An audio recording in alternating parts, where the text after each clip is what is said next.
성경은 하나님이 우리를 어떻게 구원하시는가 그걸 기록하는 책인데, 그러니까 성경에서 가장 중요한 것은 우리를 구원하시는 메시아 하나님의 아들 예수님에 관한 얘기가 되겠죠. 그래서 신약 성경을 마태, 마가, 누가, 요한 복음서를 딱 피게 되면 과연 예수님이 어떤 분이고 또 예수님이 무슨 일을 하셨는가, 이제 그런 기록들이 쭉 돼 있어요. 그걸 우리가 복음서다 그렇게 얘기를 합니다. 그래서 그 예수님이 이제 무슨 일을 하셨고 어떤 분이고 그 얘기는 이제 예수님의 생애 중에서 탄생하신 거하고, 그리고 이제 예수님의 12살 때 성전에 올라오신 그 얘기 잠깐 하고, 그리고 나머지 대부분은 전부 다는 공생애 하나님의 아들이다라고 하는 공생애 때의 기록이 복음서에 기록되죠. 그래서 그 예수님의 공생애가 이제 그 3년 조금 더 되는데, 그 6월절을 기준으로 해가지고 공생애 1년, 공생애 2년, 공생애 3년 그러는데, 이제 마지막에 6월절에 하나님의 어린 양으로서 우리의 죄를 대신해서 죽으시죠. 자, 그래서 이제 그 예수님의 공생애 3년 중에서도 볼 것 같으면은 그 마지막 한 주간 예수님께서 고난받고 십자가에 죽으시기 위해서 올라오는 그 한 주간의 기록들이 대부분이에요. 그래서 우리가 그 예수님에 대해서 누구냐 할 때 하나님의 아들이다. 근데 그분이 뭐였냐? 우리 십자가에 죽으셨다라는 얘기는 그냥 만들어낸 얘기가 아니고, 성경의 예수님에 관한 기록 중에서 보니까 그 얘기가 다 집중되어 있어. 가장 중요하기 때문에 그래 돼 있죠. 그래서 이제 우리가 그 복음서를 보게 되면 예수님께서 죽으시고 부활하셨다 거기 썼어요. 거기까지 다시 살아나셨다. 믿습니까? 자, 예수님이 살아나시고 그걸 부활이라 하는데, 부활하고 나서 이 지상에서 얼마를 더 계셨어요? 40일을 더 계셨어. 40일을 더 계셨어. 그러고 나서 승천하시고 나서 이제 오순절날 성령을 보내주셔요. 그래서 다시 살아나신 부활하신 예수님하고 그 다음에 승천하신 예수님, 그 다음에 오순절날 성령을 보내주신 거기까지가 이제 그 복음서 마태, 마가, 누가, 요한에서 사도행전으로 건너가는 동안에 그 이루어진 그 사건들이에요. 자, 그러니까 예수님 그러면은 우리가 아는 대로 탄생, 고난받고 죽으심, 부활, 그 다음에 승천, 그 다음에 이제 재림이잖아요. 재림은 아직 이루어지지 않았죠. 그러니까 예수님의 부활, 그 다음에 승천, 이런 얘기들이 나오는데, 자, 예수님이 부활 딱 한 다음에 승천이라고 하는 것은 하늘로 올라가는 거죠. 하늘로 올라가서 하나님 보좌 우편에 계시는 건데, 그 승천이 부활하고 나서 막 그 즉시로 이루어졌다. 예수님 부활하신 다음에 예를 들면 1시간 이내에 하늘로 올라가 버리셨다. 그러면 어떻게 될까요? 만약에 그렇다면 우리가 추측을 해볼 때, 짐작을 할 때, 그러면 예수님 부활했는데 구경한 사람도 잘 없지. 그죠?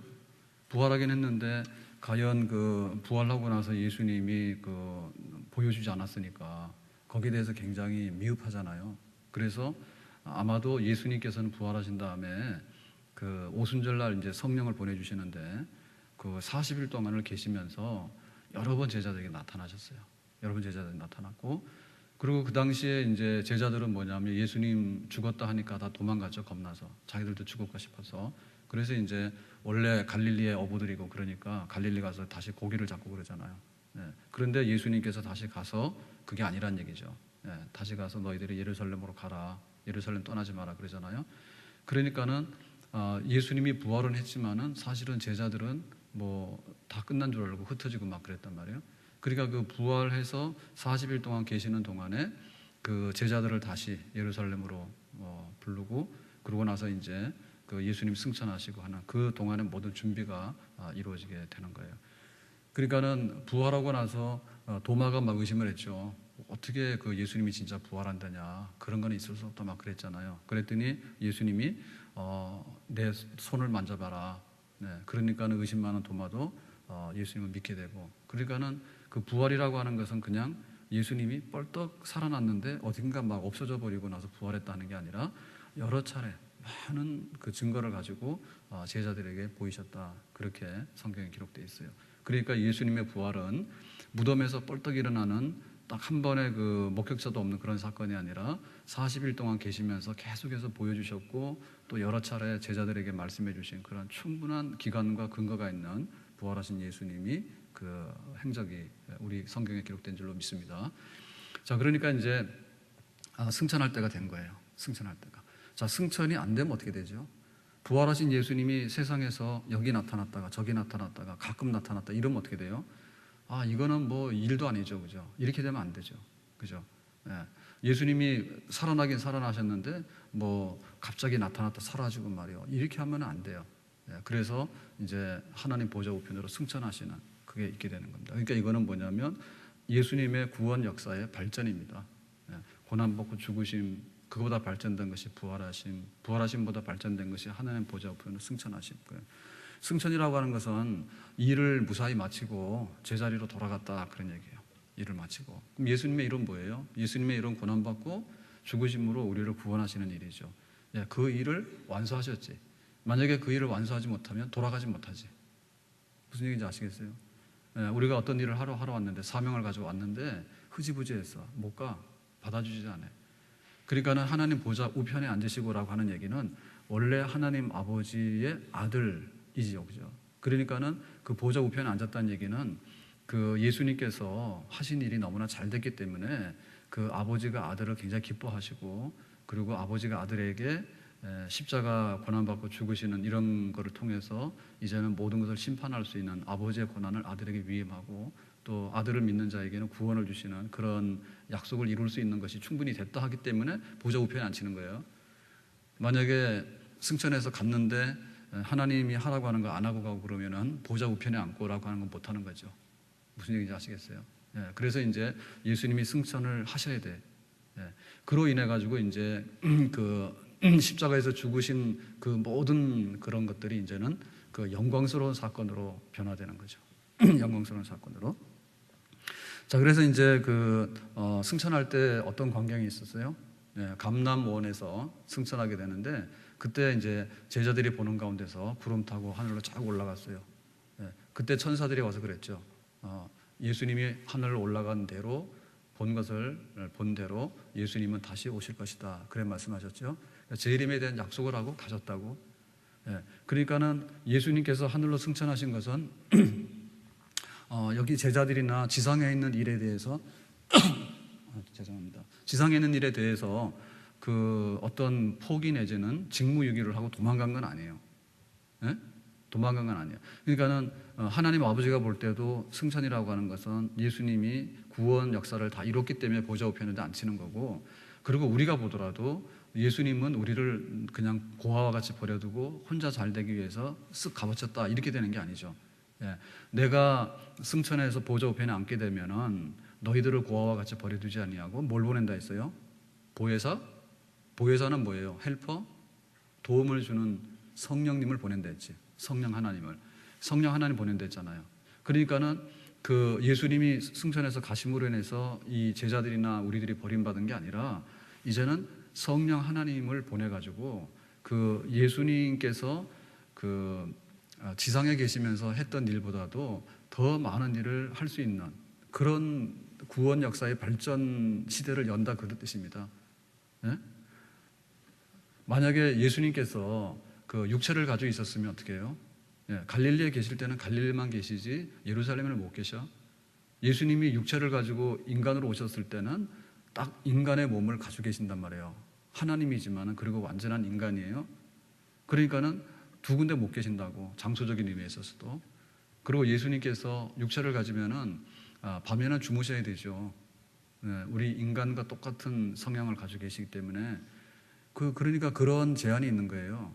그런데 이제 부활하셨기 때문에 부활하신 분이 여기저기 그냥 듬성듬성 막 이렇게 불규칙적으로 갑자기 나타나고 이러면 그거는 일도 아니라니까. 그래서 정상적으로 하나님 보좌 우편으로 승천하시고 그 대신에 성령님을 보냈는데, 성령 하나님은 성부 하나님이 보내시는 영이에요. 그러니까는 아버지 하나님은 보좌에 계시는데 항상 하나님 아버지의 그 임재를 나타낼 때는 성령님을 보냈어. 그래 구약 시대도 성령을 다 보낸 거예요. 그런데 이제 하나님의 아들이 보좌 우편에 계심으로 인해 가지고 또 영광 받으시는 하나님의 아들 예수님께서 우리에게 보혜사 성령 하나님을 보내. 그러니까는 이제 그 예수님의 그 일하던 그 단위가 어떻게 된 겁니까? 예수님이 일하던 단위가 이제는 전 우주적으로, 전 세계적으로 이제 이루어지게 된 거죠. 무슨 얘기인지 아시겠죠, 그죠? 부활하신 예수님께서 성령을 보내니까 성령은 제한이 없어요. 여기 있어도 되고 저기 있어도 되고 성령은 제한이 없는 영이라. 그러니까 장소에 구애받지 않고 동서남북이나 시차에 구애받지 않아. 그러니까는 예수님은 지금도 살아계셔서 보좌 우편에 계시는데 예수님께서 하고자 하는 일을 다 성령에게 말씀하시면 성령께서 알아 다 하신다고. 동시에 다 하신다고. 그러니까는 예수님께서 그 갈릴리 바다에 계실 때는 갈릴리 바다만 계시고 또 말씀하실 때는 그 거기 딱 듣는 사람들에게만 말씀하시고 그랬는데 지금은 성령 하나님을 통해 가지고 전 세계적으로 다 이렇게 성경 강론을 통해서 말씀하시고 그런 걸 하신단 말이죠. 그러니까는 예수님의 구원의 역사가 더 광범위하고 더 위대한 그런 사역으로 발전한 거죠. 그러니까 우리가 예수님하고 예루살렘이나 갈릴리에 있었던 그 시대의 사람들을 부러워할 게 별로 없단 말이에요. 아시겠어요? 그러니까 예수님하고 같이 있을 때는 같이 있는다고 하는 그런 어떤 눈에 보이는 만족감은 있겠지만은 그러나 사역하는 면으로 볼 때는 똑같고 그만이 아니라 더 광범위하단 말이에요. 더 광범위하게, 더 깊게, 더 위대하게, 더 영광스럽게 그런 예수님이 살아계셔서 일하시는 사역은 지금 이 교회 시대에도 계속되는 줄로 믿습니다. 아멘? 아멘 크게 해요. 더운데. 다 뒤에는 앉아가지고 말이에요. 소리도 안 들려. 앞으로 오죠. 자, 그러니까 그 지금 예수님께서 그 마태마가 누가에 기록했던 뭐 다니시고 말씀하시고 이런 일들이 지금 우리에게는 보혜사 하나님 보좌 우편에 계셔가지고 보혜사 성령 보내가지고 더 잘 가르치고 더 크게 치료하시고 귀신 쫓아내고 일하시고 고치시고 이런 예수님의 사역은 지금도 더 많이 이루어지는 줄로 믿습니다. 그게 이제 복음서에서 사도행전으로 넘어갈 때의 얘기예요. 그러면은 복음서에서 사도행전으로 넘어갈 때 그 발전됐다는 얘기를 했는데 그러면 그 발전이라고 하는 것은 뭐냐면 일단 복음을 전하는 대상들이 더 넓어졌죠. 복음서에서는 가나안 여인이 와서 고쳐주세요 그랬더니 뭐라 했어요? 나는 이스라엘 사람들을 위해서 왔지 내가 이방인까지는 내가 뭘 하냐 이랬더니 개들은 주인의 상에서 떨어지는 부스러기라도 먹습니다. 그러니까 믿음이 좋다 이랬잖아. 그러니까 예수님께서 이방인을 배제한 건 아닌데 주로 대상했던 사람들은 유대인들이에요. 유대인들, 예루살렘 땅, 팔레스틴, 갈릴리 이런 지역에 있는 사람들 대상으로 했잖아. 근데 사도행전으로 딱 넘어와서 예수님이 승천하셔가지고 보혜사 성령을 보내가지고 부활하신 예수님이 하나님 보좌 우편에서 지금 계속 일하잖아요. 그런 시대로 사도행전 넘어오잖아. 그렇게 되니까 대상이 누굽니까? 대상이 이제는 성령이 너에게 임하시면 예루살렘과 온 유대와 사마리아와 땅끝까지 이르러서 내 증인이 되리라 했죠. 그러니까는 이제 그 범위가 어때요? 범위가 열방으로 갔잖아. 복음서의 유대인 중심의 예수님 활동이 팔레스틴 중심의 활동이 열방으로 가가지고 전 세계 땅끝까지 이 전파되는 그런 복음이 됐잖아요. 그러니까 복음 역사의 뭡니까? 확장 내지는 복음 역사의 발전이죠. 아멘.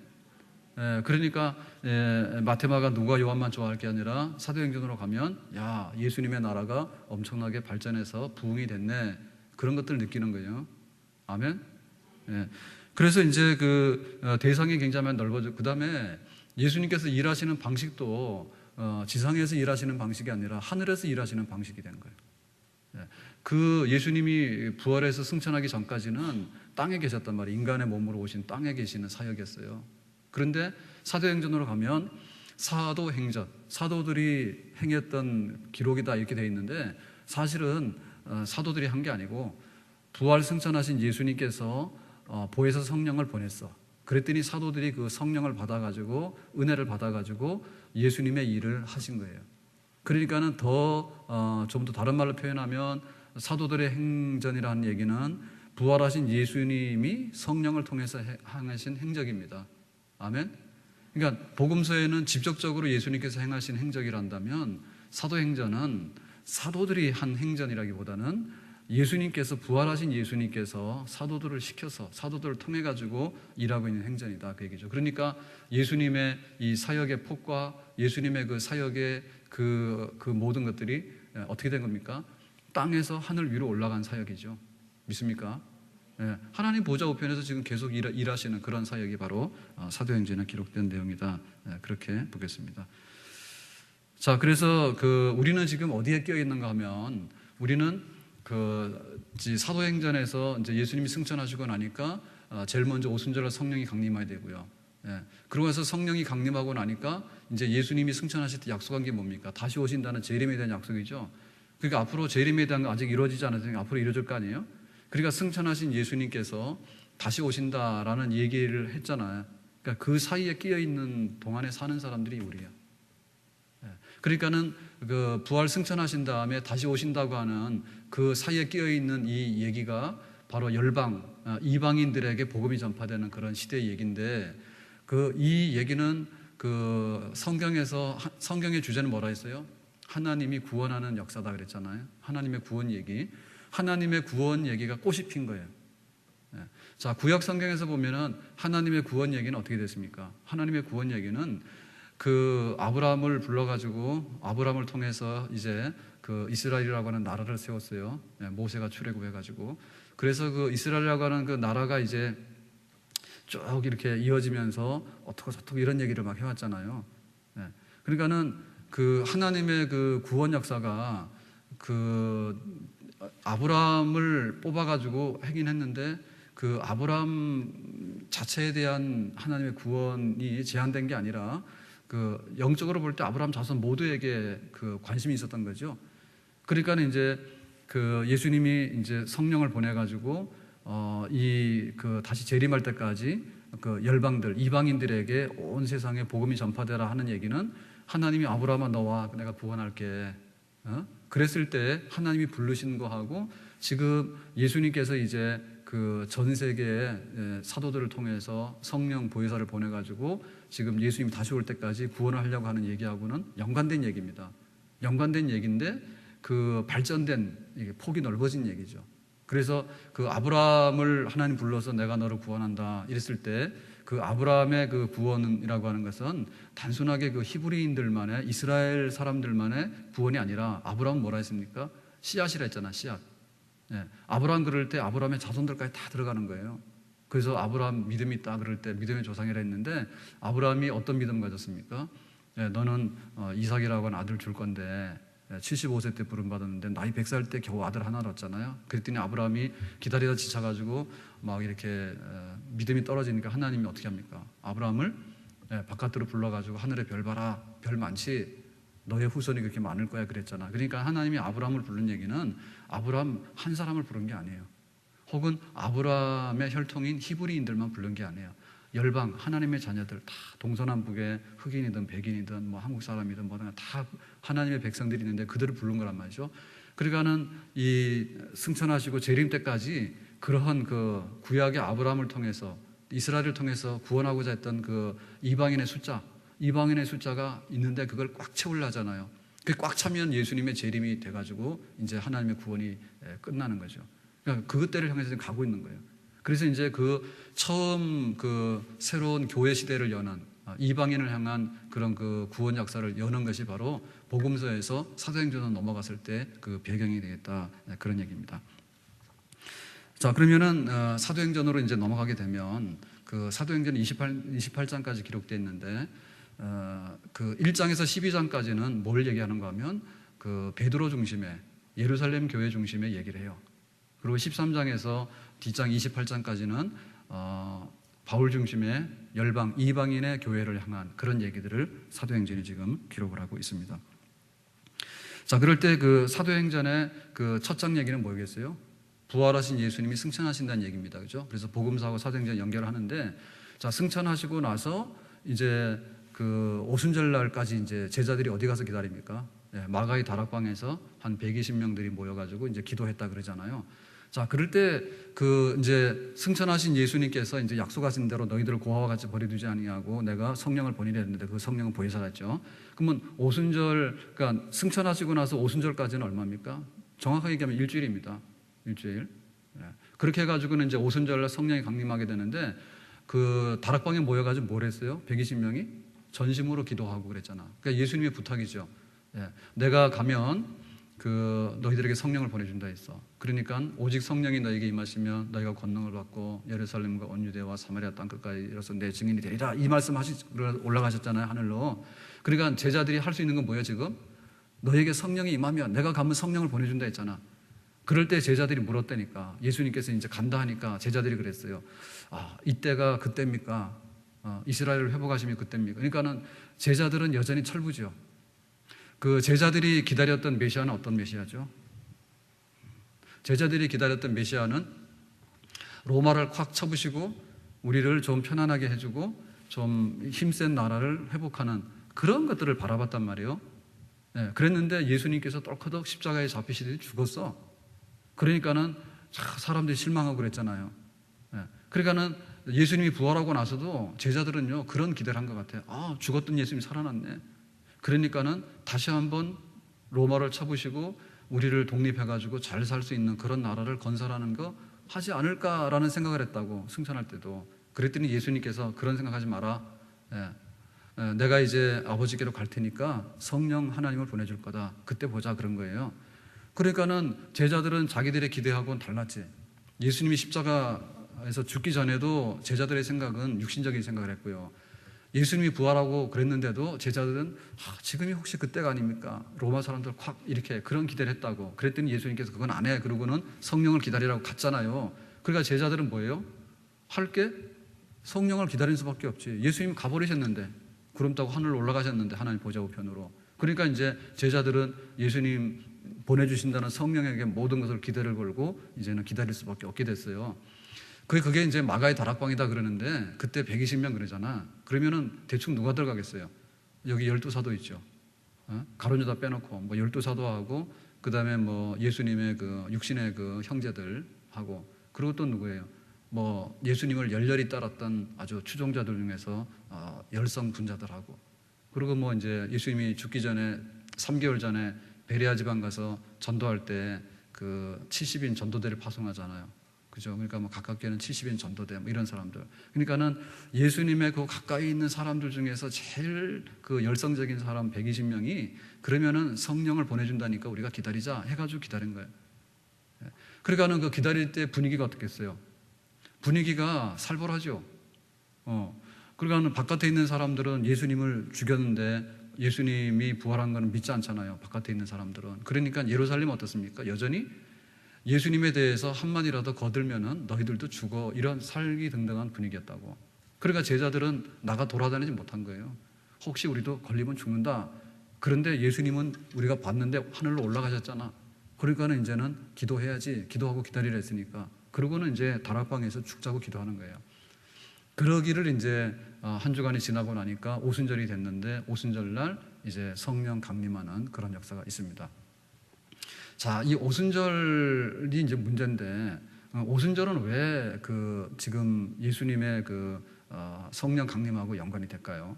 자, 유대인에게는 절기가 3대 절기가 있댔죠, 그죠? 자, 처음에는 6월절이고, 두 번째는 오순절이고, 맥주절입니다.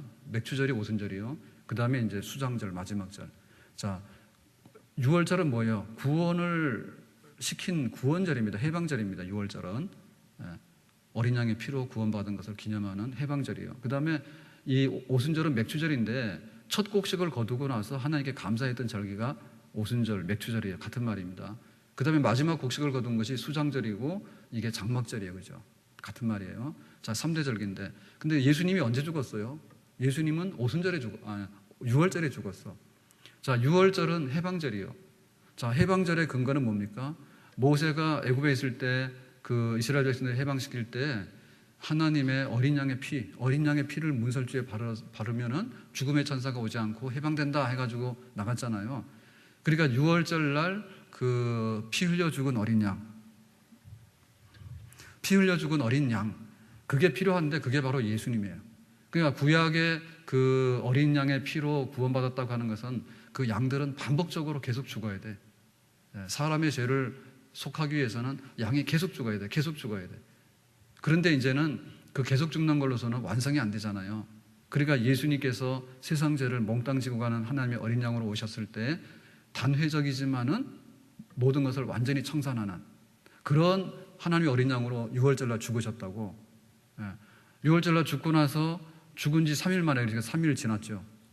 그 다음에 부활하고 나서 40일을 예수님께서 지상에 보이셨죠. 그러면 3일 지나고 40일 지나니까 43일 지났잖아요. 그러고 나서 이제 오순절이 되는데, 6월절하고 오순절은 50일 사이가 되는 거예요. 오순이라고 하는 말은 순이 열이야, 열. 그러니까 오순이니까 50일째. 6월절하고 50일째 되는 날이 오순절이에요. 그러니까는 6월절날 어린 양으로 죽었는데 오순절날 성령을 보냈잖아. 그러면 오순절이 뭐예요? 오순절은 첫 곡식을 거두는 날이지. 첫 곡식을 거두면 어떻게 합니까? 추수해가지고 창고에다 갖다 넣으면 이제 열매를 거두듯이 수확하는 거죠. 자, 예수님이 오순절날 성령을 보내셨는데 그 성령을 보내니까 성령 받은 베드로나 이 제자들이 어땠습니까? 예, 그동안에는 겁나서 숨어서 기도하다가 어떻게 됐어요? 이제 담대함이 생기고 그 예수님이 십자가에서 바로 우리의 죄를 위해서 죽었다는 것을 깨닫게 됐고, 그러니까 나가서 복음을 전하고 싶고 예수가 부활했다고, 예수님은 메시아라고, 예, 그거를 전하고 싶고, 그런 뭐예요? 첫 열매가 열린 거잖아요. 예, 성령을 받음으로 인해 가지고 첫 열매가 열린 거예요. 오순절날이 그 첫 열매를 거두는 시작점이에요. 그러니까는 성령이 임함으로 인해 가지고 그때부터 추수가 하려고 하면, 자, 올해 벼농사가 됐다 그러면 첫 이삭을 딱 베는 시간부터 해가지고 쭉 추수가 되는 거예요. 그죠? 그러니까 오순절날 성령이 임함으로 인해 가지고 예수님이 누구인가를 몰랐던 사람들이 예수님이 나의 구주라고 한 것을, 신앙을 고백하게 되는 거예요. 성령을 받게 되면, 믿게 돼서. 그러니까 그 믿음으로 인해 가지고 구원받는 사람들이 이렇게 추수해 가지고 창고에다가 갖다가 넣는 거죠. 그죠? 어느 창고? 천국에. 그러니까는 예수님을 믿는 그것이 이제는 뭐냐면 추수할 때가 된 거예요. 그러니까 예수님이 고난받고 죽으시고 그 다음에 부활해서 나타나시고 승천하시고까지는 추수가 아니에요. 그냥 예수님의 사건이에요. 죽으심, 부활하심, 나타나 보이심, 승천하심, 그건 사건이야. 근데 오순절날은 뭐가 임했어? 보혜사 성령이 임하게 되니까 성령을 받는 사람 몇 명? 수많은 사람들. 지금도 계속 성령을 받잖아. 성령을 받으면 내 죄를 고백하고 예수님이 나의 구원자라고 하는 고백을 하게 돼. 그럼 뭐예요? 합격. 알곡 합격 해가지고 그 알곡들을 어떻게 돼요? 곡간에다 놓치요, 창고에다가.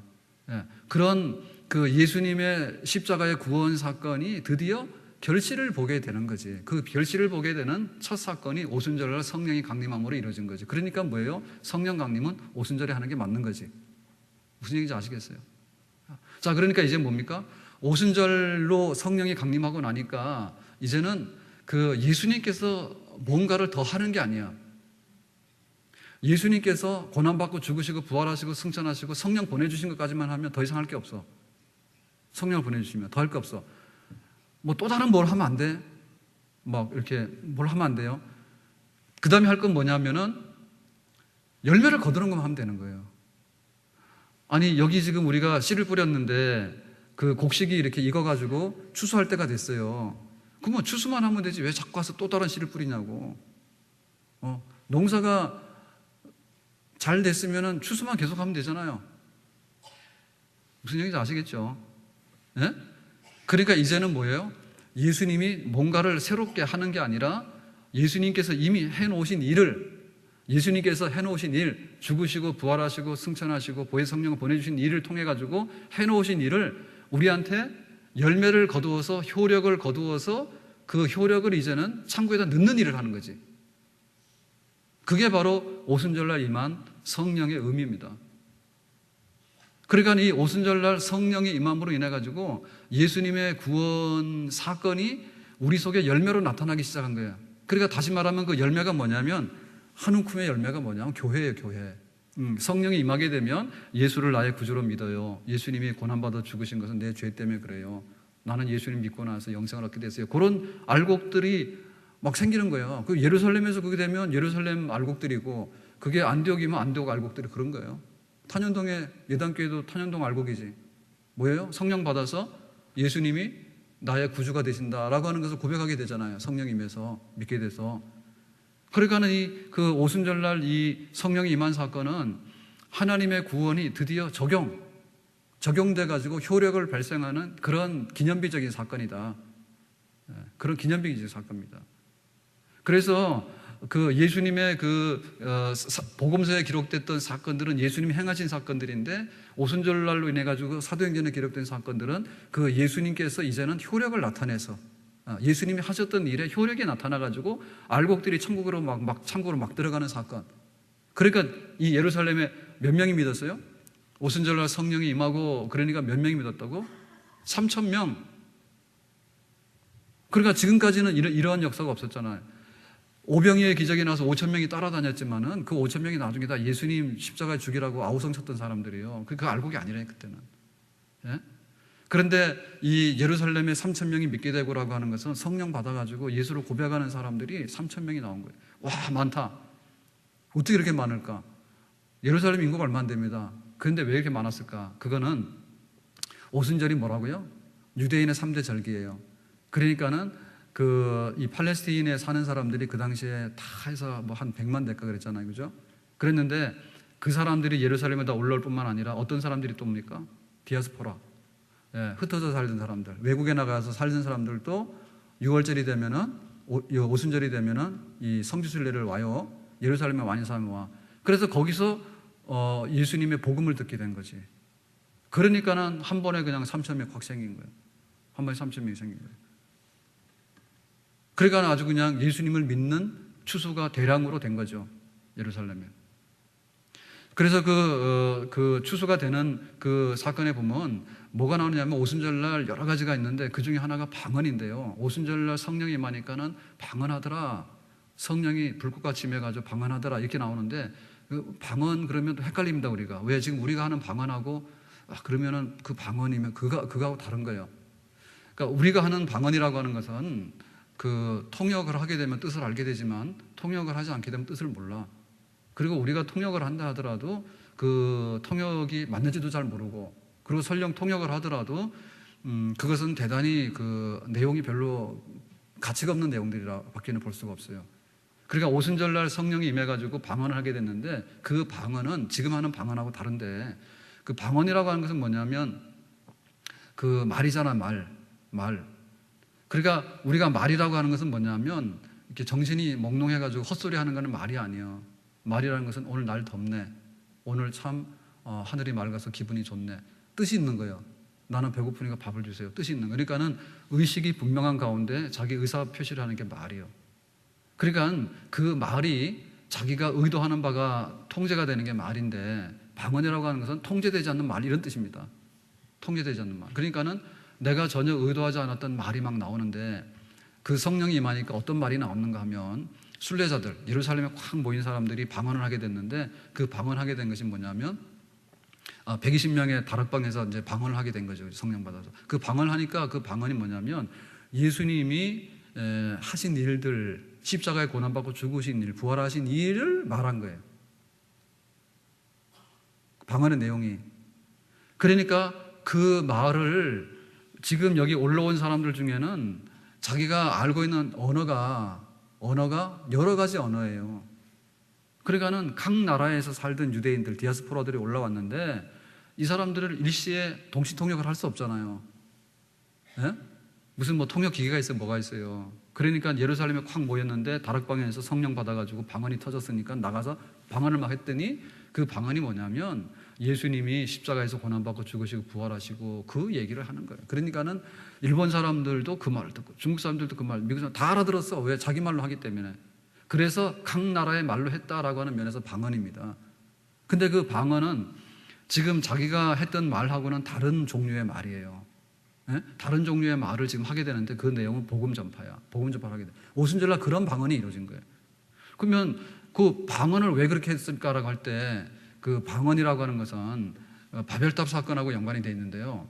창세기부터 시작해가지고 그 12장까지 아브라함이 부름받기 전까지 그 사건의 끝이 뭐냐면 인간들이 노아 홍수 때도 정신을 못 차리고 신할 평지로 쭉 흩어졌는데 그러고 나서는 바벨탑을 쌓아가지고 하나님 어디 한번 비오게 해보세요. 우리가 이렇게 큰 도시를 건설했으니까는 홍수 안 만날 거예요. 이러고는 이제 신할 평지에서 그러잖아요. 네? 바벨탑을 쌓아놓고 그게 아브라함 부름받기 전이에요. 그러니까 하나님께서 어떻게 했습니까? 하나님께서 어떻게 했는가 하면 그 바벨탑을 무너뜨렸지. 바벨탑을 무너뜨리면서 야 너희가 참 교만하네. 그러면서 하나님께서 언어를 흩으셨어. 그러니까는 그 바벨탑 사건이 이루어질 때까지는 우리 인간들의 언어가 하나였다. 인간들의 언어가 하나였어. 그러니까 말이 다 통했단 말이에요. 그러니까 말이 다 통했는데 말 통해가지고 하나님을 찬양하고 예배드리고 한 데 쓴 게 아니라 이 건설, 높은 도시를 건설해가지고 비와도 끄떡없는 하나님을 조롱할 수 있는 그런 문명 도시를 만들자라는데 말이 다 통해가지고 하나의 말을 했다고. 그러니까 하나님께서 바벨탑을 무너뜨리면서 언어를 흩었어. 언어를 흩으니까 자기들끼리 말이 안 통해가지고는 뿔뿔이 흩어진 거죠. 그게 바로 바벨이에요. 언어를 흩었다는. 그러니까 언어를 흩었다는 얘기는 하나님을 불순종하고 대적해가지고 하나님의 저주받았다 그 얘기예요. 자, 그게 바로 그 우리의 현실이야. 그러니까 지금 각 나라의 사람들이 막 지방마다 사투리마다 다 다르게 된 것은 하나님께 저주받은 흔적들이 바로 방언이에요. 그런데 오순절날 뭐예요? 오순절 임하는 방언은 통일되는 방언이에요. 오순절날 임한 방언, 말이 다 다른 사람들이 예루살렘에 왔는데 성령 받은 사람들이 방언을 하게 되니까 자기네 나라 말을 다 알아들을 수 있는 언어를 통합하는 방언이 임했다네. 그러니까 그것은 뭐예요?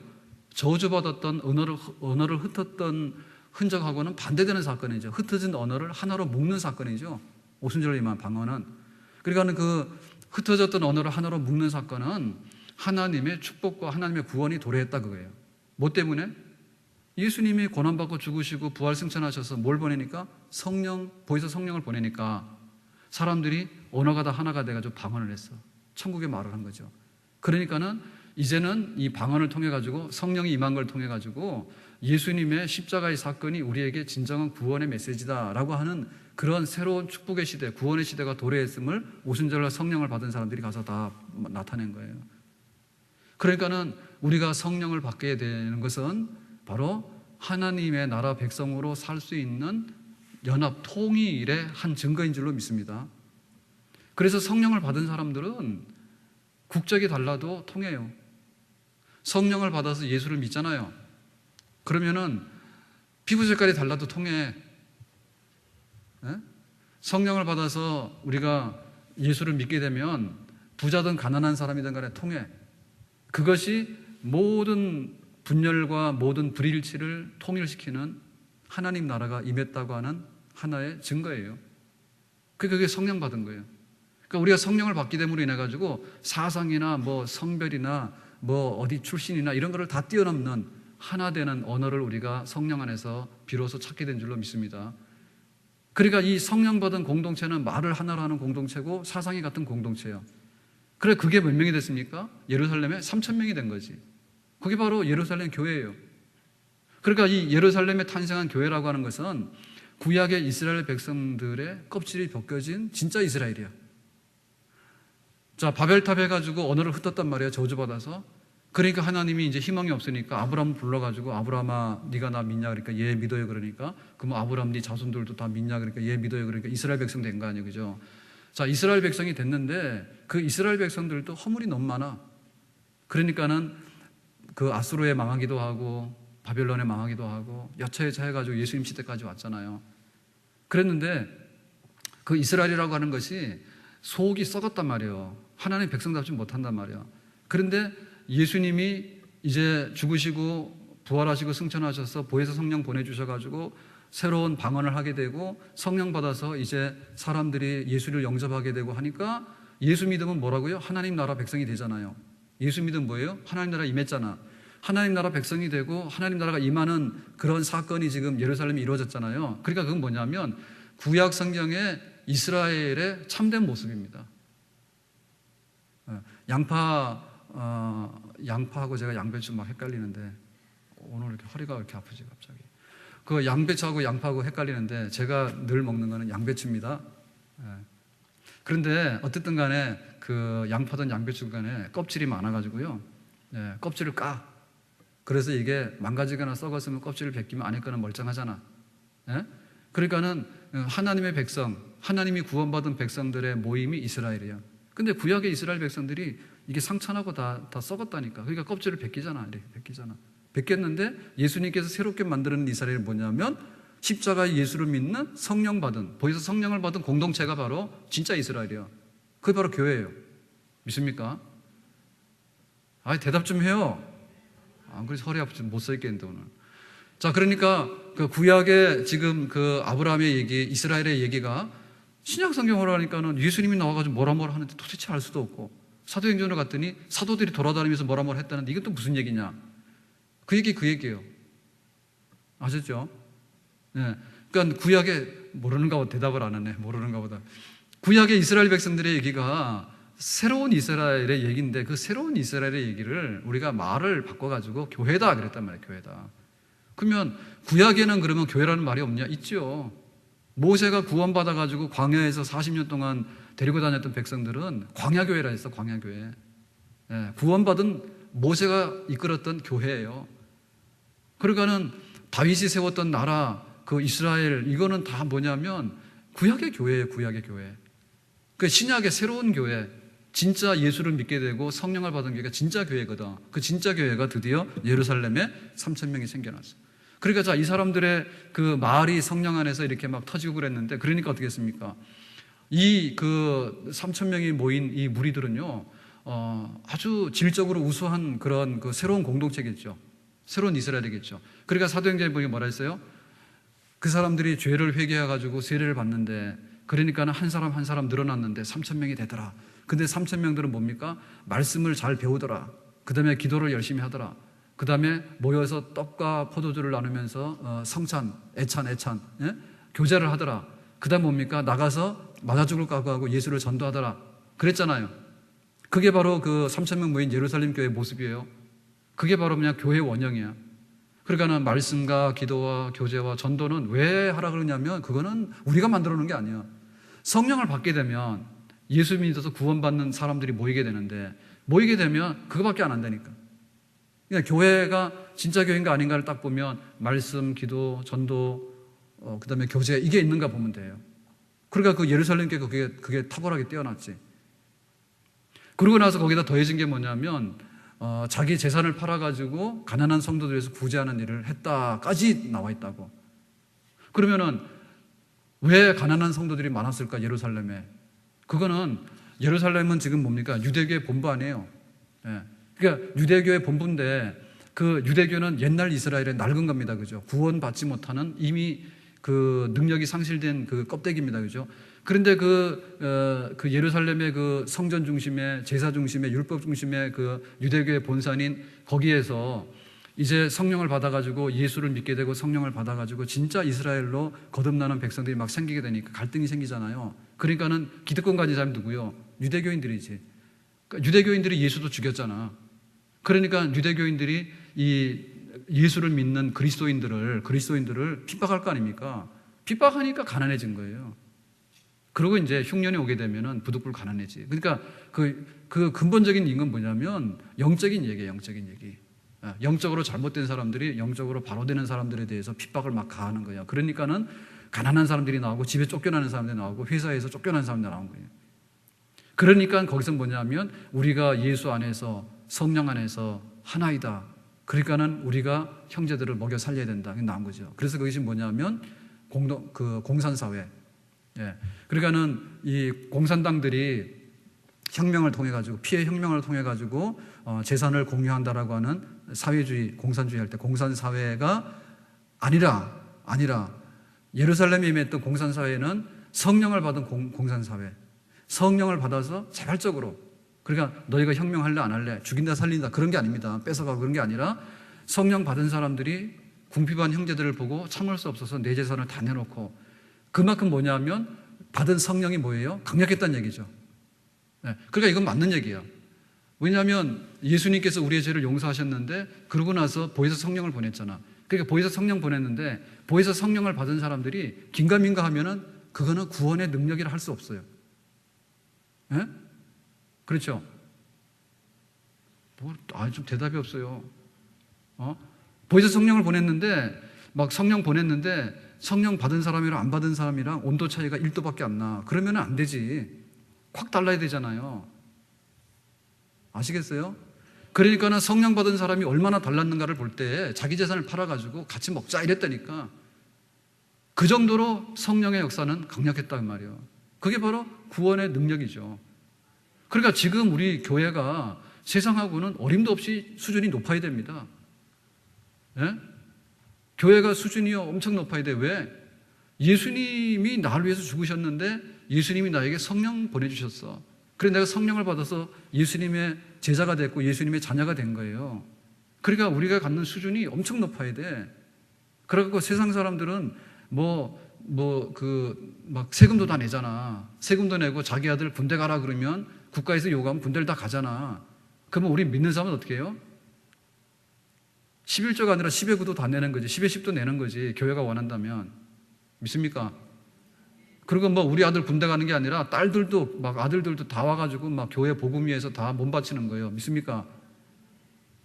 그런 게 성령 받은 거예요. 전혀 수준이 다른 새로운 공동체가 탄생한 거예요. 이게 뭐냐면 하늘의 공동체지. 하늘에 속한. 비록 땅에 있지만은 예수님께서 승천하셨잖아. 승천하셔가지고 우리에게 성령을 보내주셨잖아. 그러니까 우리가 지상에 있지만은 근본적으로는 뭐냐면 하늘에 속한 백성들입니다. 교회가. 아멘? 그래가지고 그 예루살렘이 3,000명이 돼가지고 확 이제 그 아주 폭발 일보 직전에 있게 되는 그런 이제 상황이 됐어요. 자, 그래가지고는 이제 그 3,000명이 딱 됐는데, 그러니까는 이제 제자들이 나가서 막 전도하지 않습니까? 그때 전도하는 내용이 뭔가 하면 설교인데요. 베드로가 나가 설교를 합니다. 그때 베드로의 설교가 뭐냐면, 사람들이 그래요. 야, 너희들이 이렇게 막 방언을 하고 그러는데 술 취해서 이 정신 이상이 아니냐 그랬더니 요엘 선지자의 말씀을 인용해가지고 그 환상을 보고 꿈을 꾸고 막 그런 얘기를 하면서 이거는 성령이 임한 거지 이게 술 취해가지고 정신 나간 게 아니다. 그 얘기를 하게 되고요. 그리고 또 한 가지 설교하면서 뭐냐면 너희들이 못 박아 죽인 예수는 우리의 구주가 맞다. 다윗이 주라고 했던 다윗과 비교가 안 되는 하나님의 메시아가 맞다. 그 얘기를 하게 돼요. 설교를 하게 돼. 그러니까 그 베드로의 설교의 핵심은 뭐냐면 십자가의 죽음과 부활이에요. 그걸 설교하게 돼. 그러니까 너희들이 그 메시아를 죽였어. 그러니까 사람들이 마음이 찔려가지고 회개하게 돼. 마음이 찔려가지고 회개하게 돼. 그래서 3,000명이 모이게 된 거예요. 그러니까 이제 이 부흥하는 속도가 이제 더 늘어나게 되는데, 그때 어떤 사건이 있게 됐냐면 그 성전에 구시 기도 시간이 있는데, 구시라고 하는 것은 새벽 6시부터 계산하니까 오후 3시죠, 그죠? 자, 오후 3시에 그 성전 기도가 있어요. 3시, 6시, 9시 세 번 하잖아. 오전 9시, 12시, 3시 이렇게 세 번 하잖아, 기도를. 그러니까 그 기도하러 갔는데 오후 3시 기도 시간에 올라가다가 미문이라는 말은 아름다운 문 있잖아요. 그러니까 예루살렘 성의 그 문이 여럿이잖아요. 미문 앞에 안진뱅이가 있었다고.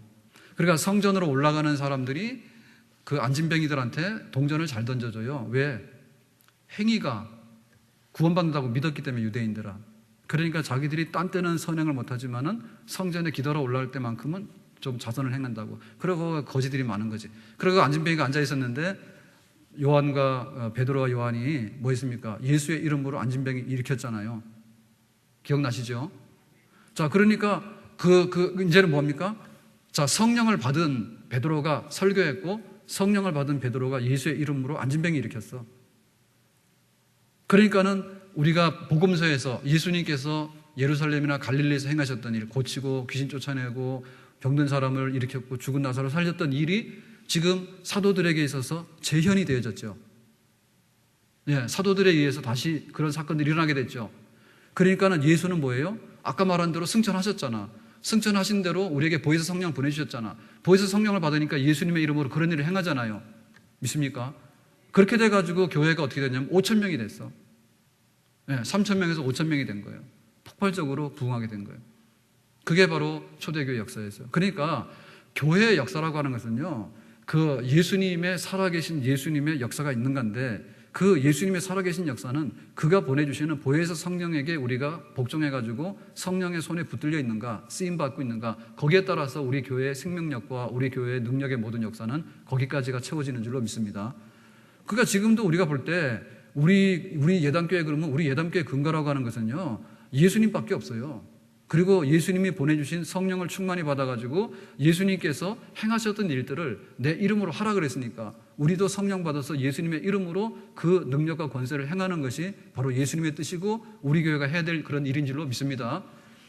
그러니까 이것은 하늘에서 탄생한 그런 공동체이기 때문에 우리가 이렇게 돈 많은 사람이나 많이 배운 사람이나 얼굴 예쁜 사람이나 이런 사람들이 왔다 해가지고 교회가 우수하게 되고 교회가 질이 좋아지는 건 아니에요. 예? 교회는 근본적으로 하늘에 속해 있다. 교회는 근본적으로 하늘에 속해 있기 때문에 이것은 예수님의 십자가를 어떻게 우리가 귀히 여기는가, 거기에 따라 달린 거고요. 그러고 나서 보혜사 성령이 어떻게 우리 속에 강하게 역사하는가에 따라 달린 거예요. 예수의 이름으로 일어나라니까 안진뱅이 일어나니까 5,000명이 됐잖아, 믿는 사람들이.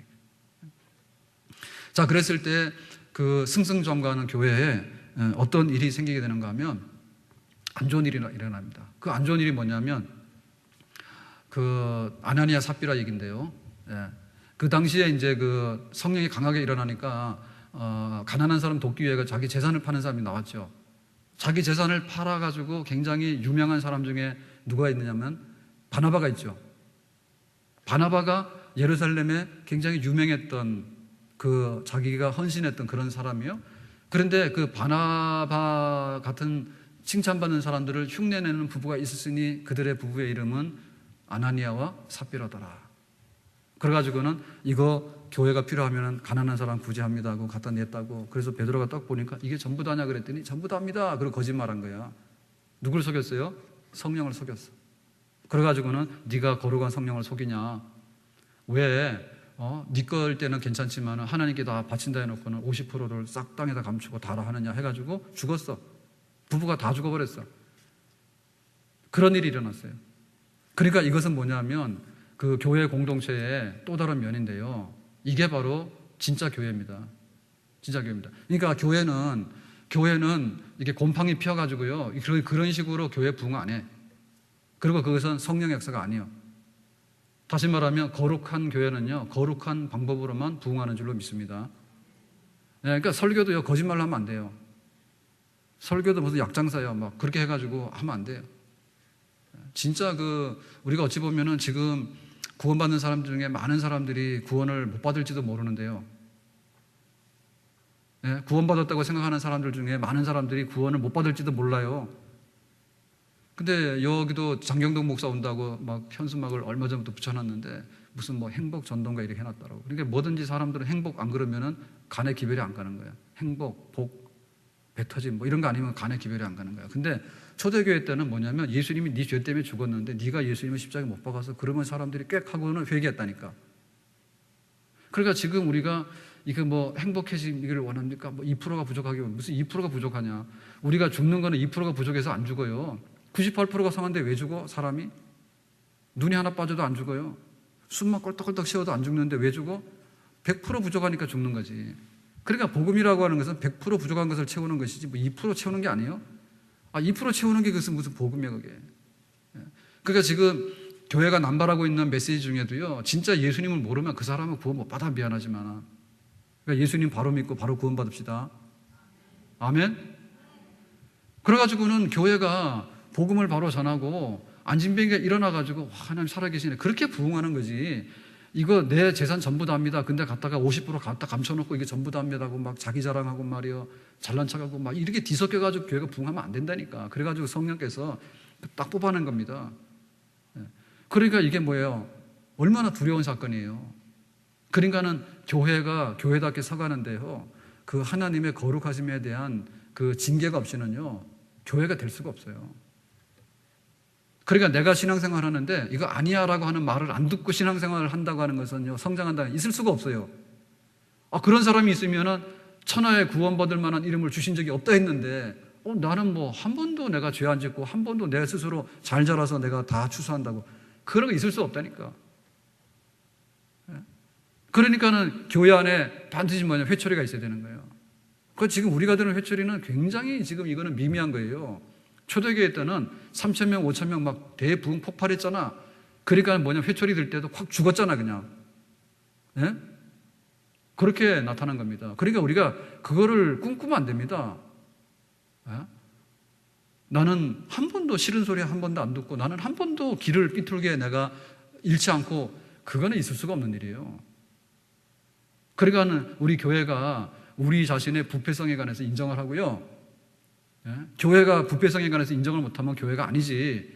교회가 부패성에 관해서 인정을 하고 그렇다 그러면 다음에는 조심해서 그리 안 하겠습니다 라는 그런 정직한 영, 회개의 영을 가질 때 그게 진짜 교회의 부흥이 되는 줄로 믿습니다. 아멘. 그래가지고는 이 아나니아 삽비라가 죽어나갔는데 사람들이 시험에 들었느냐? 교회가 더 부흥했어. 썩은 거를 도려내니까 부흥을 하는 거지. 썩은 걸 놔두면 다 썩잖아요. 여름에 과일이 얼마나 잘 썩어요? 근데 그 아깝다 해가지고 그냥 놔두면 다 썩어버린다니까. 그러니까는 엄하게 싹 잘라내니까 거기서부터 뭐냐면 거룩한 살이 돋아나게 돼가지고 이 교회가 더 건전하게 부흥을 계속하게 된 것이죠. 자, 그래서 한번 홍역을 치른 다음에 교회에 어떤 일이 일어나게 되는 거 아니? 그 과부들을 구제하는데 히브리파 그 교인들하고 헬라파 교인들하고 있는데 사람들이 자꾸만 그 히브리파들한테 많이 퍼주고 헬라파 과부들한테는 안 주는 거예요. 그러니까 그게 막 불만이 생겨가지고 원망이 터져나왔어. 자, 헬라파라고 하는 것은 이방인들이죠, 그죠? 유대인이라고 하면 순수 유대인들이고요. 그러니까 순수 유대인들 교인들한테 자꾸만 퍼주고 여기는 자꾸 소외시키니까 그게 불만이 돼가지고 폭발된 거야. 그래가지고는 7 집사를 세우게 돼요. 그래서 그 7 집사 중에 유명한 사람이 전도자 빌립하고 순교한 스데반 집사예요. 자, 그 집사들을 세우게 되는 상황이 뭡니까? 교회가 아직도 뭐예요? 조직적으로 볼 때 미흡한 면이 있었다는 얘기지. 자, 3,000명 부흥하고 5,000명 부흥하고 말씀이 강하고 기적이 일어나게 되고 성령께서 잘못된 것을 딱 도려내게 되고 그랬는데도 뭐냐면 교회가 조직적인 모습에 있어서 온전하지 못했어요. 그러니까 12사도, 12사도들이 일을 하긴 하는데 12사도들은 뭐냐면 한계가 있다니, 한계가 있다. 어떤 한계가 있어요? 12사도는 다 유대인들이에요. 유대인들이에요. 그러니까 유대인 중심으로 모든 것을 볼 수밖에 없어. 그 대단히 그 제한적이잖아요. 그런데 이미 이 예루살렘 안에 믿은 사람들 중에도 헬라파, 이방인 그런 그 교인들이 많았거든요. 헬라파 유대인들이 많았다고, 헬락에. 그러니까 그 사람들의 그 문화적인 장벽 내지는 그런 혈통적인 장벽을 못 뛰어넘잖아요. 그러니까 이 교회가 그 유대주의에 순혈통주의에 갇혀 있을 수밖에 없는 상황이에요.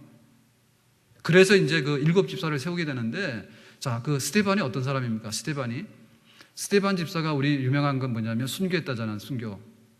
스데반 집사 순교했습니다. 뭐 하다 순교했어요? 설교하다 순교했어. 스데반 집사는 설교하다 순교했어요. 그러면 스데반 집사가 설교를 했는데 왜 그렇게 돌에 맞아 죽을 정도로 설교를 했을까? 설교를 잘했다는 얘기지. 설교를 잘하니까 그렇지. 그러면 스데반 집사가 설교를 얼마나 잘했길래 그렇게 유대인들이 분노가 나가지고 돌로 쳐 죽일 정도로 잘했을까? 그 얘기는 뭐냐면 유대인들이 듣기에 거북한 설교를 했다는 얘기지. 그러면 유대인들이 듣기에 거북한 설교라고 하는 것은 무슨 설교예요? 유대적인 설교가 아니라 대단히 복음적인 설교를 했다는 얘기지. 그러니까 대단히 복음적인 설교라는 얘기는 뭡니까? 성전에 가서 제사 아무리 드려봐야 소용없다. 그래 너희들이 율법을 아무리 지켜서 행한다 하더라도 거기에는 구원이 없다. 그러니까 그 유대교의 핵심을 갖다 찌른 거예요. 유대교의 핵심은 뭐냐면 성전 제사가 구원이고 율법 행함이 구원이에요. 그러니까 그 유대교 너희들이 가지고 있는 성전과 율법 가지고는 어림도 없어. 그런데 예수님이 진짜 성전이야. 예수님께서 3일 만에 다시 부활하신 것은 진짜 성전을 지은 거고, 예수를 믿게 되면 진짜 성전으로 지어져가는 데 참여하게 되는 거고, 예수가 죽은 것은 율법을 폐쇄하기 위해서, 율법을 파기해서 온 게 아니라 율법을 완성하기 위한 것인데, 우리의 율법으로 도달하지 못하는 그런 허물에 대해서 예수님께서 이미 저주받으셨고 예수님께서 우리의 죄값을 대신하셨어. 그러니까 이제는 율법에 매이지 않아도 예수만 믿으면 구원받게 돼. 그런 복음을 진짜로 전한 거예요. 믿습니까? 그러니까 이 스데반의 설교가 유대인들이 볼 때 뭐예요? 너무나 듣기 싫은 소리지. 그러니까 유대교의 한계를 비판하면서 예수를 믿어야지 구원받고 예수가 진짜 메시아라고 하는 것을 스데반이 확실하게 얘기를 한 거예요. 그러니까는 스데반이 돌에 맞아 죽게 된 거예요. 유대인들 미움받아가지고. 그러니까 그 스데반 집사가 왜 그 집사냐 그 얘기지. 그러니까 뭐냐면 헬라파 사람들, 이방인들도 구원받고 이제 예수를 믿음으로 구원받는다고 하는 그것을 대변해 줄 수 있는 그룹의 사람들이 12사도하고 다른 계열의 사람들이 7 집사라 그 말입니다. 그러니까 지금 생각할 때 목사님은 높고 장로님은 2등이고 집사는 셋째고 그런 거는 아닙니다. 네. 목사나 장로나 집사나 등급은 똑같아. 다 종이야. 다 종인데 다만 하는 일이 달라요. 말씀으로 할 것인지 다스림으로 할 것인지 봉사로 할 것인지 그 기능만 다른 겁니다. 그러니까 그 12사도 밑에 7 집사가 있는 게 아니고 12사도들은 어찌 보면 사도라고 하는 권위가 있지만은 유대인들 중심의 그런 어떤 사회를 대변하는 리더들이에요. 그런데 유대인이 아닌 이 헬라파 사람들에게 기독교가 뭔가를 대변할 수 있는 그 그룹들이 바로 7 집사예요. 그러니까 7 집사라고 하는 말이 7 집사지 지금 우리가 생각하는 집사가 아니에요. 7 사도와 같아. 그러니까는 그 스데반도 보면은 기적을 행하고 그랬다니까. 그리고 설교도 누가 더 잘했어요? 설교도 12사도보다 더 잘했다고, 스데반이. 그러니까 돌에 맞아 죽었지. 제일 잘하는 사람이 맞아 죽는 거잖아. 그래서 그 스데반이 돌에 맞아 죽을 때, 순교를 하게 될 때 쳐 죽이는데 앞장섰던 사람들이 누구냐라고 할 때 열성 유대인들 아니야. 열성 유대교 아닙니까? 열성 유대교. 열성 유대교의 리더가 누굽니까 지금? 사울.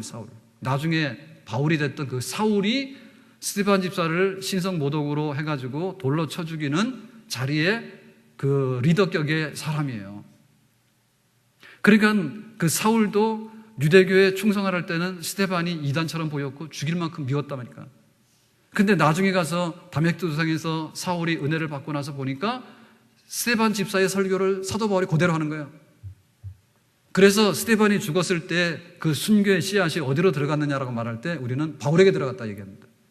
그러니까는 예수님 다음에 그 초대교회의 기초를 놓은 정말 바울이라고 얘기를 하게 되는데요. 한편에서 베드로가 한편 바울인데 그 예수님과 바울 사이에 징검다리를 놓을 수 있는 인물이 스데반이에요. 스데반 집사예요. 그러니까 그야말로 예루살렘 중심의 유대인들의 혈통 중심의 그런 그 기독교를 정말 이방인들을 향한 그리고 정말로 순수한 복음적인 그런 기독교로 바꿔놓는데 제일 먼저 희생의 제물이 됐던 사람이 바로 스데반 집사다. 그리고 그 스데반 집사의 설교 얘기가 쫙 나온 다음에 그 다음에 이제 나중에 그 사도 바울이 등장을 하게 되는 것이죠. 그래서 그 앞에 얘기는 스데반까지 하면서 이제 마무리가 되어지는데 12장까지는 누가 주인공이라 했어요? 예루살렘의 베드로 중심이라 했잖아요. 그래서 그 베드로의 얘기가 어디 나오는가 하면은 베드로가 이제 그 전도 여행을 하게 됩니다. 베드로가 전도 여행을 하게 되는데 요빠에 가서 어느 날 이렇게 기도를 하게 되는데 환상이 보여요. 그리고 또 그 우리가 지도 보면 알지만은 그 지중해 그 총독 관자가 있는 가이사라 있죠, 그죠? 가이사라의 백부장 고넬료의 집에 기도를 하게 되는데 하나님의 계시가 임해. 그래서 고넬료야, 지금 요빠에 가면은 누가 있으니 초대하다가 하나님 말씀을 듣도록 해라. 그래가지고는 그 요빠에 보냈더니 바로 베드로예요. 그 베드로가 초청을 받아가지고 고넬료의 집에 갔어. 고넬료의 집에 가가지고는 말씀을 전하는데 복음을 전했죠, 그죠? 복음을 전하는데 그때 성령이 임하더라. 그래서 오순절날 방언했던 것처럼 성령이 충만하더니 방언을 하게 되고 고넬료의 집에 모인 사람들이 은혜를 받겠더라. 그런 얘기가 나와요. 그래가지고 처음에 그 베드로가 그 전도를 하게 되는데 베드로는 뭐예요? 사도들은 다 유대인이라 했어요. 유대인이기 때문에 베드로도 굉장히 유대인 중심의 생각을 가지고 있었다고. 그러니까 이방인에게 가서 감히 복음을 전하고 이방인은 불결한 존재들이라 접촉을 안 해. 그래가지고는 자기가 이렇게 환상 중에 막 하늘에서 보자기에 이렇게 쌓여가지고 이렇게 짐승이 나오는데요. 짐승하고 새 이런 게 나오는데 이거 먹으라는 거야. 그래서 그게 보면 율법에 보면은 먹을 수 있는 거고 안 먹을 수 있는 게 있잖아요, 그죠? 그러니까는 이거는 부정한 음식이라 못 먹어요 그랬더니 하나님 말씀하시기를 내가 거룩하다 하는데 네가 뭘 부정하다 하느냐? 다 먹으라 그러더래. 그게 뭔가 하면 이방인을 의미하는 거예요. 그래서 고넬료가 베드로가 가이사라의 백부장 고넬료의 집에 초청에 응하게 돼요. 그 이방인 백부장한테 안 갑니다 원래. 근데 가게 된 이유가 뭐냐면 이방인도 더럽다 하지 말고 가라라고 하는 환상 중에 계시가 임했기 때문에 베드로가 순종해서 간 거예요. 그랬더니 아닌 게 아니라 복음을 전했더니 자기들도 믿는다, 이방인들도. 놀랬죠 베드로가. 그리고 그것만 아니라 오순절날 성령이 임했던 역사 똑같이 일어나는 거예요. 그러니까 이방인들도 성령 받는다 이렇게 된 거죠. 그래서 그 베드로의 얘기라고 했는데 그 베드로도 이방인에게 최초로 복음을 전하면서 그 사역했던 사도가 바로 베드로입니다. 그러니까는 우리가 이방인 사역 그러면 사도 바울에게만 국한된다고 생각하는데 그게 아니고 베드로도 이미 예루살렘을 넘어서 요빠까지 갔고 요빠에서 드디어 가이사라의 백부장의 집에 이방인의 집에 가가지고 복음을 전하고라고 했던 그런 그 이방인 전도, 열방을 향한 전도가 베드로에게도 이미 있었습니다. 예, 이러한 역사를 통해 가지고 이제 말씀한 대로 성령이 너에게 임하시면 예루살렘과 온 유대와 사마리아까지 복음이 전파된다 해가지고 복음이 이제 전역으로 꽉 전파되게 된 거예요. 자, 이제 복음은 어디로 가야 됩니까? 땅끝까지 가야 되잖아요. 예, 땅끝까지 가야 되는데 그 땅끝의 역사는 어디서부터 시작이 됩니까? 안디옥 교회에서 시작이 됩니다. 안디옥에. 자, 안디옥에 시작이 되는데 그 안디옥은 그 당시에 어떤 도시인가 하면요. 그 당시에 지중해를 놓고 이렇게 볼 때 로마가 굉장히 크고요. 아테네가 크고요. 그 다음에 이집트의 알렉산드리아가 커요. 이집트의 알렉산더가 크고, 그 다음에 큰 도시가 뭐냐면 안디옥이야. 그러니까 이 시리아의 안디옥은 굉장히 큰 도시예요. 굉장히 큰 도시인데 거기가 이제 그 땅끝까지 가서 복음을 전하는 전초 기지가 되거든요. 그러면은 왜 예루살렘에서 땅끝까지 선교사들을 파송하지 않았는가? 안디옥에서 그 선교사를 파송하게 돼요. 근데 최초의 선교사가 누굽니까? 바나바와 바울이죠. 그러면 안디옥 교회는 어떻게 생겼고 바나바와 바울은 왜 안디옥 교회를 가게 됐고 왜 선교사를 가게 됐는가? 오늘 그 얘기까지만 하고 마칩시다. 자, 그랬을 때 그 복음이 전파되는데 복음 전파는 예루살렘부터 나갔다고. 근데 예루살렘에서 복음이 전파되는데 교인들은요 진짜 양이에요. 가만히 있어요. 그러니까는 핍박에 와가지고 스데반이 죽었잖아. 스데반이 죽는 사건을 통해 가지고 이제 막 그 살기 등등해서 기독교인들을 잡아 죽이려고 하는 그런 분위기가 확산되다 보니까 예루살렘에 있는 기독교인들이 도망가게 되죠. 도망가게 되는데 어디까지 갑니까? 안디옥까지도 가게 되고요. 다메섹까지도 가게 되고 막 가는 거예요. 국경을 넘어서 막 가는 거예요. 멀리 흩어져 버렸어. 뭐 때문에? 핍박 때문에. 그러니까 교회의 그 생명력 역사는 핍박의 역사와 굉장히 연관이 있어요. 교회가 부흥하는 것은 좋은 때에 부흥하는 게 아니고 핍박을 통해서 부흥했다고. 그러니까 핍박이 막 오니까 도망갔는데 도망간 사람들이 어디까지 흘러들어가는 게 안디옥까지 갔단 말이에요. 안디옥까지 갔는데 안디옥은 굉장히 큰 대도시라 했어요. 굉장히 큰 대도시인데 그 안디옥에서 왜 이 교회가 큰 교회가 생겼는가 하면은 지금까지 흩어져 도망간 그리스도인들은 주로 유대인들에게 복음을 전했어. 그러면 유대인들에게 복음을 전할 때 어디 가서 전합니까? 주로 회당에 들어가 전했다. 회당에 들어가서 유대인들을 보면서 예수 믿으세요. 예수는 하나님의 아들이 맞고 메시아가 맞아요. 이런 식으로 했다고. 그러니까 그건 뭐예요? 유대인의 숫자는 제한되어 있을 뿐만 아니라 유대인의 숫자는 많잖아요. 그리고 유대인들은 개종하기 굉장히 어려워요. 예? 예수를 메시아로 받아들이라고 이상한데 어떻게 십자가에 죽는 사람이 메시아야? 이런 게 대부분이란 말이에요. 그러니까는 열매가 많지 않았죠. 근데 안디옥에 들어간 그 사람들은 어떻게 했는가 하면 안디옥에서 복음 전할 때 이방인들에게 직접 전했어. 이방인들에게 직접 당신들이 예수 믿으면 구원받을 수 있어요 라고 다이렉트로 전했어요. 그러니까 이방인들은 뭐예요? 이방인들은 지금 예수를 믿고 싶어도 당신이 유대인이 아니니까 당신들은 예수 믿을 자격이 없어. 이렇게 비춰졌단 말이에요, 지금까지는. 예? 그래서 너희들이 할례를 받아야 돼. 할례를 받으면 유대교로 들어올 수 있어. 이런 정도였단 말입니다. 그런데 딱 오더니 안디옥에서 믿는 사람들이 오더니 뭐라 했냐면 당신들 이방인들도 예수 믿으면 구원받아요 라고 했더니 이방인들이 얼마나 좋을까? 유대교랑 상관도 없이 우리가 그냥 이렇게 구원을 싹 받을 수 있다고 이렇게 돼가지고는 열광적인 반응이 일어나게 된 거죠. 그러니까 안디옥에 급속한 큰 교회가 생겨버렸어요. 그러니까 이 소식을 듣고서 예루살렘 모교회에서 누구를 파견하게 되는가 하면 유력한 사람을 파견하자 했는데 바나바를 파견해요. 그 바나바가 자기의 재산을 헌납해가지고 교회에서 신임을 얻었던 지도자예요. 그러니까 바나바가 안디옥에 와서 목회를 하게 되는데 교인들 감당할 수가 없어, 혼자. 그러니까는 다른 지도자들을 많이 세우는데 그 중에 한 사람을 발탁해서 세우게 되는데 그가 누구냐 하면 바로 바울입니다, 바울. 바울이 안디옥에 오기 전에 어디가 있었죠? 예, 다메섹에 믿는 자를 체포하러 갔다가 가는 길에 예수를 만나가지고 꼬꾸라져서 회심하죠. 그러고 나서 예수 영접하고 나서 다메섹에 들어가서 예수 믿으라라고 전하니까 다메섹에 있는 사람들이 빨칵 뒤집혔잖아요. 우리를 잡으러 오는 사람이 어떻게 예수 믿으라고 하지? 그렇게 반신반의하는 사람들이 있고 유대인들은 뭐라 했어요? 아니 바울이 와서 믿는 자들 잡으러 오더니 자기가 믿으라고 전해가지고 유대인들은 또 바울을 죽이려고 하죠. 그래서 바울이 피신을 하게 돼가지고 예루살렘에 왔다가 예루살렘에서도 바울의 신변이 위태로워요. 저거 옛날에 스데반을 죽인 사람이고 저거는 아직도 의심스러운 사람이야. 이렇게 되니까 바울이 자기 고향 다소로 가게 됩니다. 자기 고향 다소로 가서 거기서 있게 되는데 다소에 있다고 하는 소문을 듣고 이 안디옥에다가 초청을 해요. 누가? 바나바가. 그래가지고는 이제 바울이 전면에 등장하게 돼요. 안디옥에. 그래서 바나바하고 바울하고 파트너가 돼가지고 안디옥 교회를 굉장히 견실하게 목회를 잘해서 키우게 됩니다. 그때 그리스도인이라고 하는 최초의 이름을 얻게 됐어요.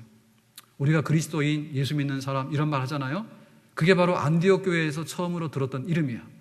그래가지고 그 안디옥 교회에서 이제 교회가 크게 부흥하고 또 바나바와 바울이 목회를 잘하고 하니까 성령께서 뭐라 하냐면 너희 선교 나가야 되겠다. 금식에 기도하라 해요. 그래서 금식에 기도했더니 누가 나갑니까? 바나바와 바울이 나가게 되는 거죠. 바나바와 바울이 이제 1차 선교를 떠나게 되는데, 그러니까 오늘 여기까지인데요. 그 안디옥의 그 교회가 뭡니까? 드디어 땅끝까지 가는 세계 선교를, 그러니까는 예루살렘과 온 유대와 사마리아까지는 했잖아요. 지금 흩어져서 했잖아. 그런데 안디옥에 와서 비로소 순수 이방인으로 모인 교회가, 순수 이방인으로 모였기 때문에 이방인 열방을 향해서, 로마를 향해서 드디어 선교할 수 있는 그런 길을 나가게 되는 거죠. 그러니까 예루살렘 교회가 선교사를 파견 못했다고 하는 것은요, 예루살렘의 현실입니다. 예루살렘은 유대교의 잔재를 벗기가 굉장히 어려웠고, 예루살렘에 있는 그런 12사도들은요 역시 유대인의 그 중심적인 그런 전도를 했거든요. 그러니까 이 안디옥 교회는 세워지는 태생 자체가 이방인 중심의 교회이기 때문에 예수께서 말씀하시기를 너희가 땅끝까지 가서 복음을 전하라 했잖아. 그러니까 땅끝까지 가서 복음을 전하는데 안디옥 교회가 제일 먼저 출발하는 것은 굉장히 자연스럽습니다. 그리고 굉장히 큰 교회였기 때문에 할 수가 있었고, 그리고 그 교회의 본연의 사명이 뭐냐면 선교였어요. 그러니까는 이 안디옥 교회에서 제일 가는 목회자가 바나바고 그 다음에 돕는 사람이 바울이었거든요. 그러니까는 제일 중요한 바나바와 바울이 선교를 나가면서 안디옥 교회는 선교사를 파송하게 되는 그런 역사에 이르게 된 것이죠. 오늘 우리는 교회를 섬기고 있는데 어떻게 예수님의 십자가의 죽음이 교회를 탄생시켰고, 이 탄생된 교회가 보내주시는 보혜사 성령에 의해서 어떻게 3,000명, 5,000명을 이루면서 예루살렘을 넘어서 안디옥까지 가게 됐고, 안디옥에서 드디어 세계 선교를 보내게 되는 그런 역사에 도달하게 됐는가. 오늘 교회의 역사의 한 페이지를 보면서 오늘 우리들이 여기 와 있다고 하는 것은요, 똑같은 연장선에서 부활하신 예수 그리스도의 교회, 보내주시는 성령에 의해서 세워진 교회, 그리고 우리들도 교회를 잘 섬기면서 또 앞으로 복음을 전하고 세계 선교를 해야 되는 사명이 있는 교회, 그런 교회 안에 부름받은 한 하나님의 지체고 하나님의 백성이 된 줄로 믿습니다. 기도합시다.